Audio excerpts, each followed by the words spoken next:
Halo SM, selamat datang kembali di channel ini. Video ini kita membahas terkait dengan 3 syarat penting bagi tenaga honorer untuk bisa diangkat P3K paruh waktu pada tahun 2025 ini. Ketiga syarat ini adalah syarat mutlak yang harus dipenuhi honorer agar bisa diangkat menjadi P3K paruh waktu. Selain telah terdata di database BKN, ternyata terdapat beberapa hal penting yang membuat honorer tidak otomatis diangkat menjadi P3K paruh waktu.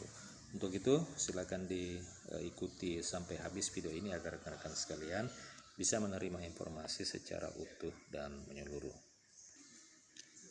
Tapi sebelum kita membahas hal itu, kepada rekan-rekan yang baru pertama kali menemukan channel ini, silakan tekan tombol subscribe dan nyalakan tombol lonceng untuk terus mendapatkan update terkini informasi kebijakan pengangkatan honorer menjadi P3K paruh waktu.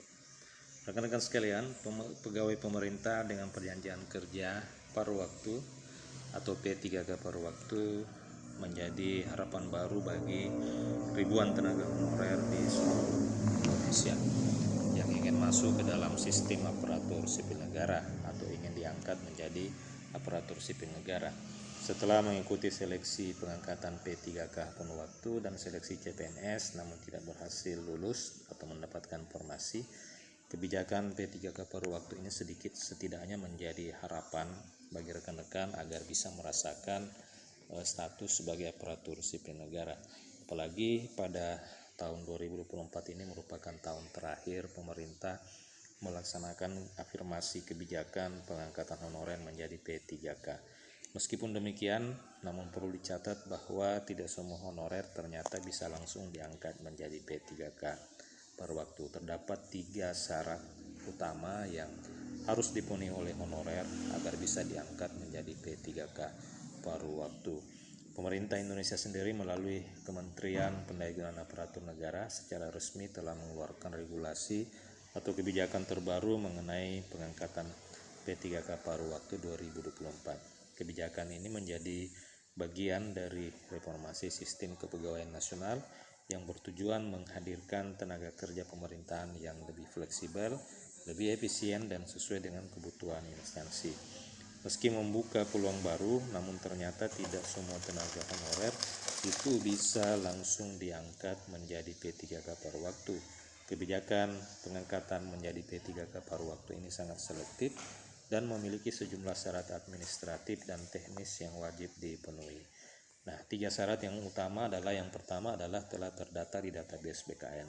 Saya kira rekan-rekan sudah memahami hal ini karena memang sudah menjadi syarat utama dan syarat mutlak serta tidak bisa ditawar lagi bahwa tenaga honorer harus terdaftar terlebih dahulu secara resmi di dalam database BKN.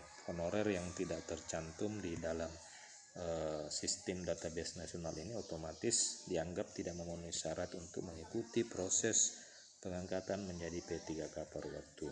Kemudian penting bagi seluruh honorer untuk segera memeriksa dan memastikan keberadaan data mereka di sistem database BKN agar tidak terlewat saat formasi P3K 2025 diumumkan.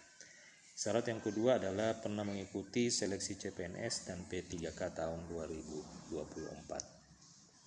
Jadi selain telah terdata di database BKN, yang kedua adalah honorer tersebut telah mengikuti rangkaian seleksi CPNS maupun seleksi P3K untuk formasi tahun 2024. Nah, tenaga untuk yang sudah mengikuti seleksi PNS maupun P3K 2024 terdapat 2 kriteria teknis. Yang pertama adalah pernah mengikuti seleksi CPNS 2024 namun tidak lulus seleksi akhir. Kemudian yang kedua, telah mengikuti seluruh rangkaian atau tahapan seleksi P3K 2024 tetapi belum mendapatkan formasi. Jadi apabila rekan-rekan ada yang bertanya bahwa bagaimana dengan saya telah mengikuti seleksi administrasi namun saya tidak mengikuti tes CAT SKD, apakah saya bisa diangkat menjadi P3K paruh waktu? Maka bisa dikatakan tidak bisa diangkat menjadi P3K paruh waktu karena tidak menyelesaikan seluruh tahapan seleksi. Dengan demikian, kebijakan ini tidak berlaku bagi tenaga honorer yang sama sekali tidak berpartisipasi dalam proses seleksi tahun ini. Kemudian yang paling penting, yang ketiga adalah tidak otomatis diangkat karena pemerintah akan mempertimbangkan formasi dan anggaran.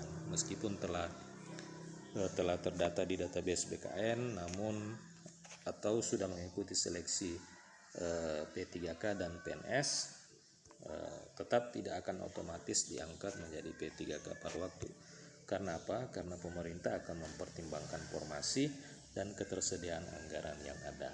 Mudah-mudahan bisa dipahami rekan-rekan sekalian, karena seluruhnya juga kembali kepada kemampuan keuangan masing-masing instansi atau pemerintah daerah.